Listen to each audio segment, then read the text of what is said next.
and nutritious for your head. First off, I'd just like to address why I do so many reviews of books on my iPod. It is because compared to driving 4 hours and spending $70 on gas just to get to the nearest bookstore, this is mighty convenient. I can download a book in less than a minute on this thing. And well, to get a book, an actual physical copy, like I said, it takes 4 hours and $70 for gas money. About the only problem I have with reading on the iPod is that, well, the font can be really, really small.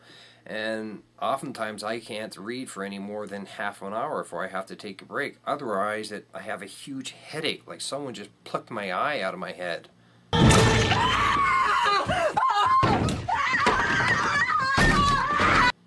Or I just saw a movie in 3D.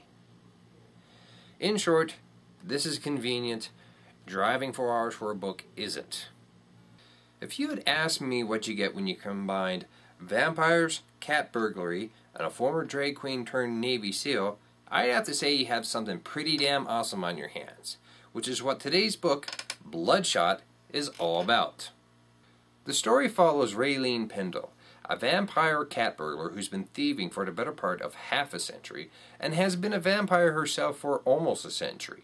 After being hired by another vampire to retrieve information from the U.S. military, she is plunged into a cloak and dagger world where she must use every bit of her skills, experience, resources, and vampiric powers in order to survive, let alone get the job done. This story is told from the first-person perspective, which I enjoy from time to time. It takes a really good writer to make it work, and Cherie Priest does it right. I never felt lost, not even once, in following Raylene along on her journeys. And she actually does something rather clever when she introduces Adrian DeJesus, the former Navy SEAL turned full-time drag queen. At one point in the story, shortly after meeting him, Raylene finds herself mixing up her pronouns when referring to Adrian and Sister Rose. Rather than using some strange, convoluted terminology like he, she, and the like, she simply refers to Sister Rose as she and her, and Adrian DeJesus as he and him. Having never come across this before, I found it to be a rather simple and clever literary tool, but it's one that I feel only works in a first-person perspective story. The story I found to be a bit slow at times, but broken up nicely by bursts of action and suspense as Raylene, later joined by Adrian, avoid detection by the CIA and members of the U.S. military. This kind of slowness is to be expected, as this is a story that's driven by characters who are on the lookout for information and then relaying said information to the reader in order to carry on the plot. The action is rather tense and exciting, and there's even a really well done sequence wherein Raylene, over the phone, directs one of her friends in escaping the CIA through the ventilation system. As for the characters, I found them to be a really cool, interesting bunch, although for now I'm just going to concentrate on Raylene and Adrian. Raylene herself is more than just a vampiric version of Catwoman, and often acts more like Captain Mal of Firefly. She's, well, paranoid, methodical, definitely a risk-taker, a bit of a control freak, and while she does have a heart, as she cares for a pair of squatters that live in the warehouse where she keeps her stolen goods, she does her best not to let that on.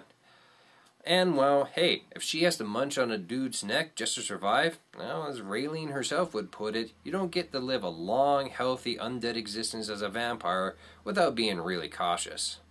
Adrian DeJesus is an ex-Navy SEAL turned full-time drag queen.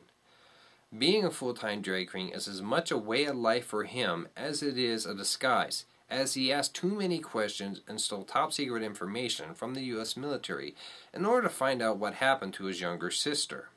What I really liked about him is that he is completely at ease with who he is, and feels no pressure from society over what he should be as a Latino man.